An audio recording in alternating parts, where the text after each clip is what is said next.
हमें बिना सोचे जनता के बीच में जाकर बैठ जाना चाहिए। जो उनकी समस्या है उनको समझना चाहिए, और जो हमारा पहले उनके जनता के साथ कनेक्शन होता था, जो कांग्रेस पार्टी का कनेक्शन जनता से टूटा है, उसको हमें एक्सेप्ट करना पड़ेगा। उस कनेक्शन को हमें फिर से बनाना पड़ेगा। और जनता चाहती है, जनता समझती है कि कांग्रेस पार्टी ही यह काम कर सकती है। जनता समझती है कि कांग्रेस पार्टी ही देश को आगे ले जा सकती है। यह हमारी जिम्मेदारी है। और मुझे यह सुनकर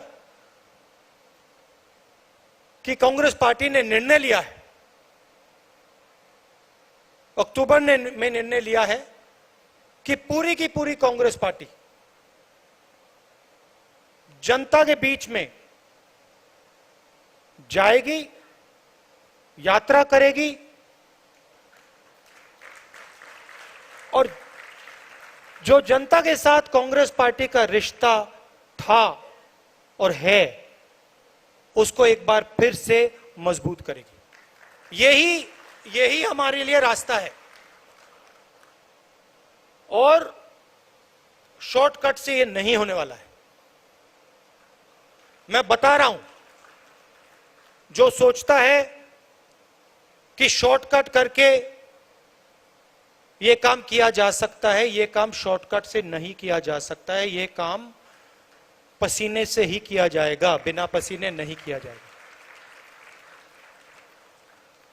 और आप लोग कर सकते हो, आप में क्षमता है, हम सब में क्षमता है, और ये हमारा डीएनए है।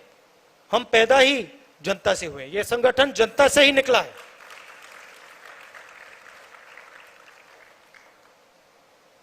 तो हमें एक बार फिर जनता के बीच में जाना है।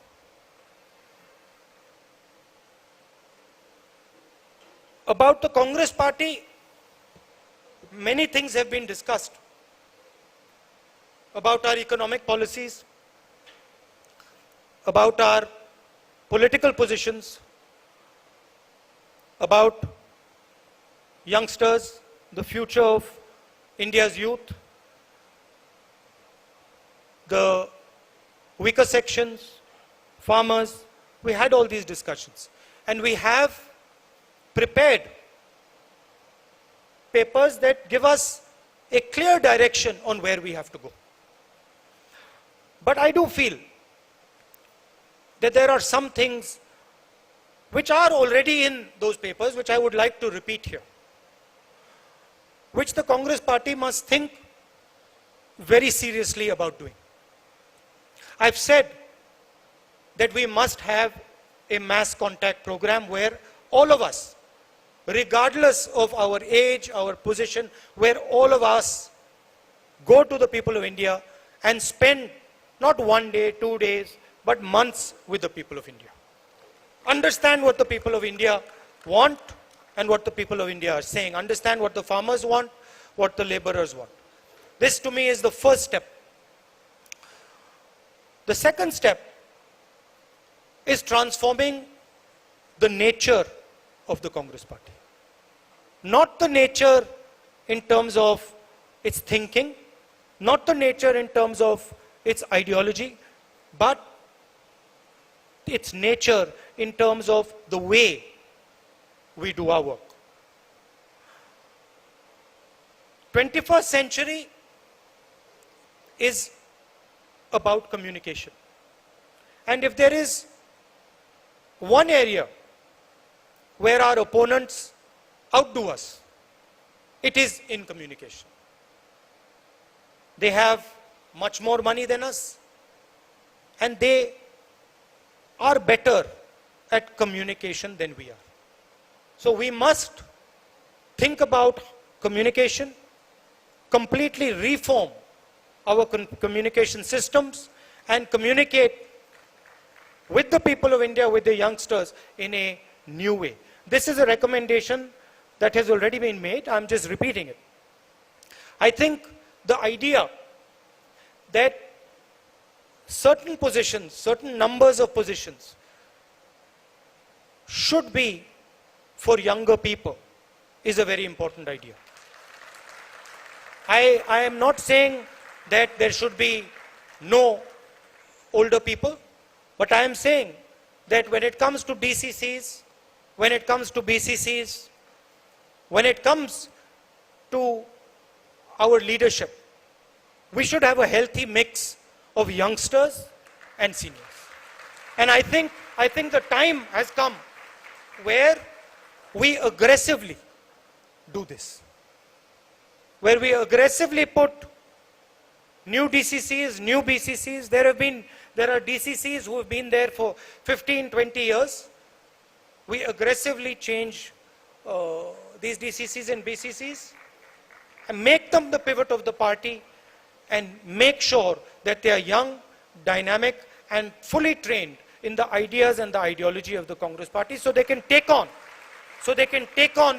the vicious propaganda and the divisive politics of the RSS.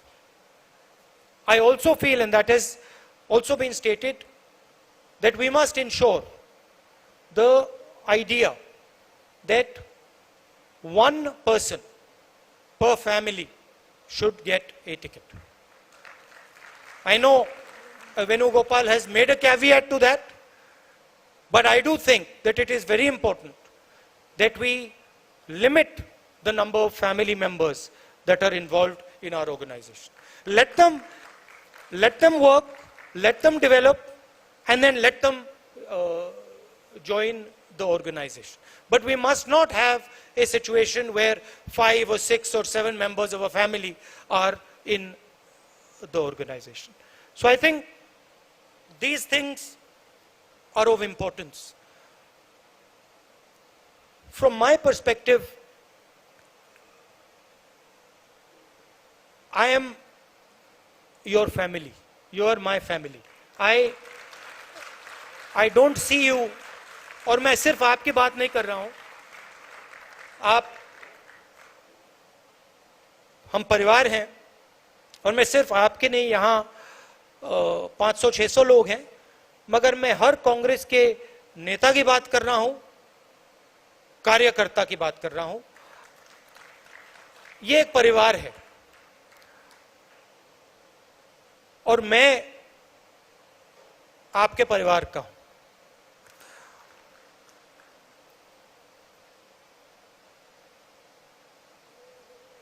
मेरी लड़ाई जो आरएसएस और बीजेपी की विचारधारा है, जो देश के सामने एक खतरा है, मेरी लड़ाई उस विचारधारा से है. जो नफरत ये लोग फैलाते हैं, हिंसा फैलाते हैं, इसके खिलाफ मैं लड़ता हूं और मैं लड़ना चाहता हूं. ये मेरे लिए, ये मेरी जिंदगी की लड़ाई है. मैं इस बात को मानने को तैयार नहीं हूं कि मेरे प्यारे देश में, हमारे प्यारे देश में इतनी नफरत, इतना क्रोध और हिंसा फैल सकती है. मैं इसको मानने के लिए तैयार ही नहीं हूं.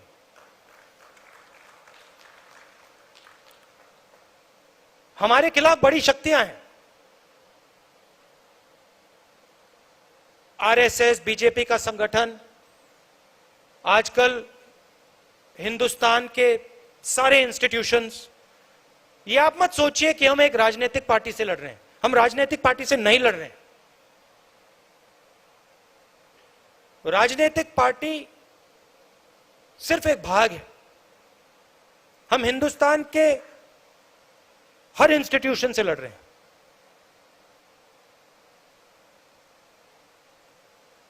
हम हिंदुस्तान के सबसे बड़े क्रोनी कैपिटलिस्ट के खिलाफ लड़ रहे हैं, सच्चाई है। मगर मैं हर कांग्रेस के कार्यकर्ता को कहना चाहता हूं और कांग्रेस के नेता को कहना चाहता हूं, आपको घबराने की कोई जरूरत नहीं, कोई जरूरत नहीं है घबराने की, क्योंकि ये देश जो है ये सच्चाई को मानता है। ये देश जो है ये सच्चाई का देश है और इस देश को बात समझ आ रही है। ये देश देख रहा है देश की हालत क्या है, देश को समझ आ रही है।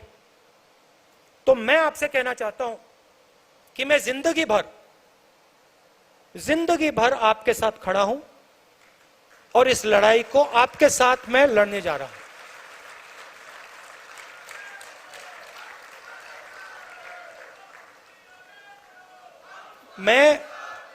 मैं इन शक्तियों से डरता नहीं हूं, मुझे कोई फर्क नहीं पड़ता है। मैंने अपनी जिंदगी में कोई भ्रष्टाचार नहीं किया, 1 रुपया नहीं लिया है, मुझे कोई डर नहीं है। मैं बिना डरे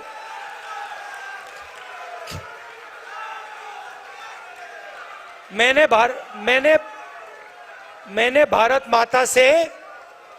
भारत माता से 1 पैसा नहीं लिया है और मैं सच्चाई बोलने से नहीं डरता हूं। मैं सच्चाई बोलने से नहीं डरता हूं।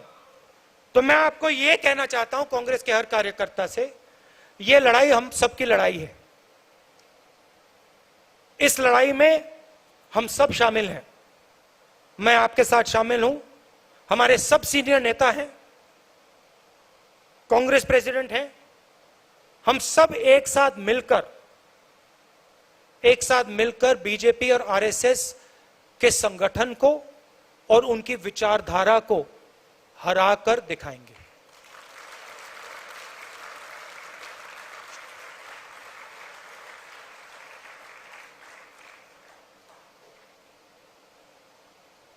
कभी कभी हमारे जो सीनियर नेता हैं, कार्यकर्ता हैं, कभी कभी थोड़ा डिप्रेशन में चले जाते हैं। नॉर्मल बात है, क्योंकि देखिए लड़ाई आसान नहीं है। आप ये मत सोचिए कि ये लड़ाई आसान है। ये लड़ाई रीजनल पार्टी नहीं लड़ सकती, क्योंकि ये विचारधारा की लड़ाई है। आपने देखा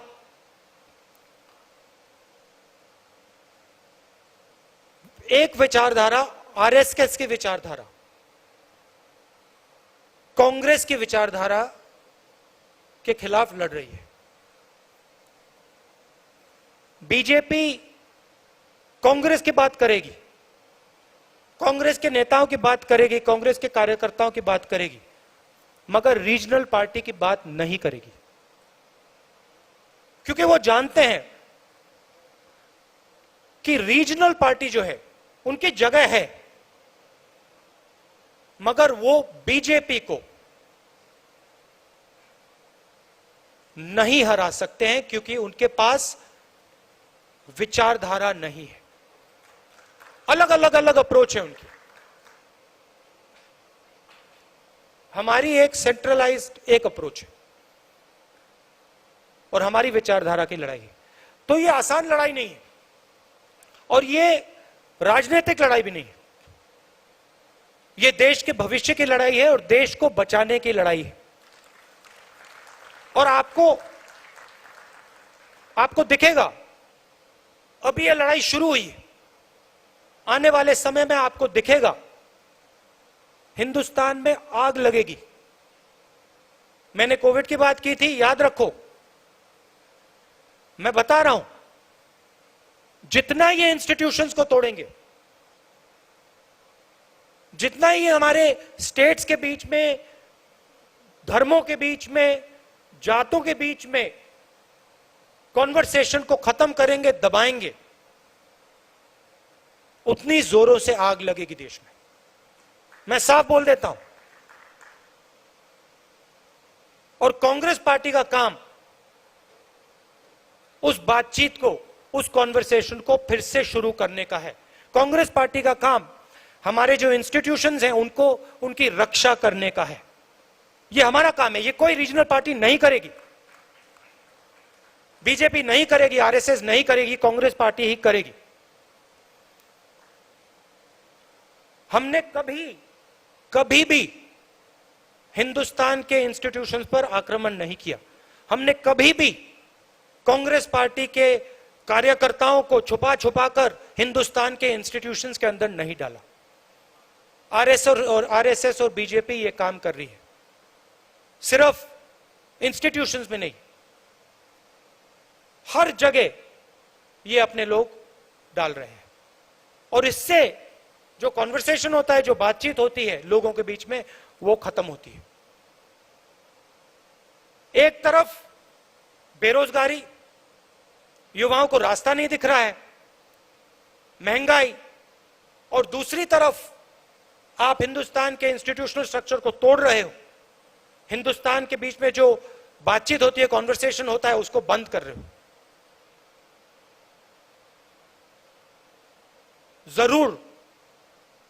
जरूर आग लगेगी।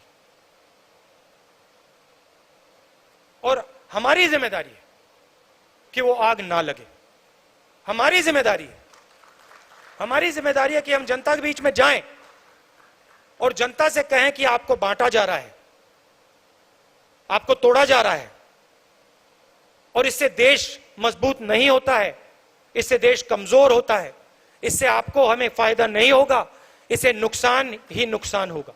यह हमारी जिम्मेदारी है, हमारे कार्यकर्ता की जिम्मेदारी है, हमारे नेताओं की जिम्मेदारी है, और यह काम सिर्फ कांग्रेस पार्टी के लोग कर सकते हैं, क्योंकि कांग्रेस पार्टी ही सबकी पार्टी है।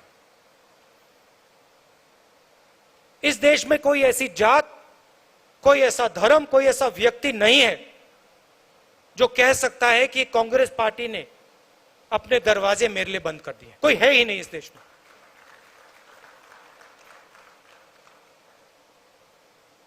रीजनल पार्टीज कोई किसी जात की है,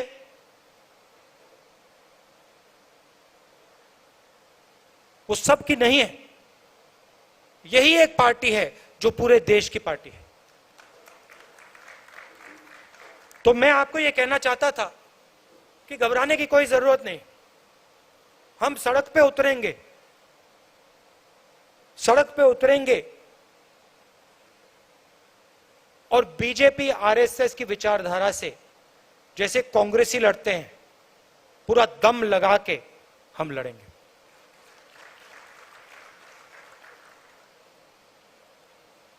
All of you came here and showed us the way forward. You gave us a direction. Leaders, senior leaders showed us, told us where we should go. And I think there is a lot of clarity in terms of where the Congress party has to go in terms of policy, in terms of thinking, what our positions should be, what our political positions should be. I think there is tremendous clarity that has come out of this discussion. In fact, you yourselves have told me that there is a lot of clarity that has come out of this discussion. I think that these discussions are very useful. And I think we should have these discussions much more often, much more systematically. It allows the Congress party to come together. It allows us to feel like a family. It allows us to talk to each other. And I think it helps us move forward in a strong and dynamic way. So I'd like to thank all of you for coming here today. Namaskar. Jai Hind. नमस्कार, मैं हूं मानक गुप्ता। अगर आपको हमारा ये video पसंद आया हो तो इसे लाइक और शेयर जरूर करें, और हां, हमें सब्सक्राइब और फॉलो करना ना भूलें ताकि आप देश और दुनिया की कोई खबर मिस ना करें। तो जुड़े रहिए हमारे साथ और देखते रहिए न्यूज़ 24।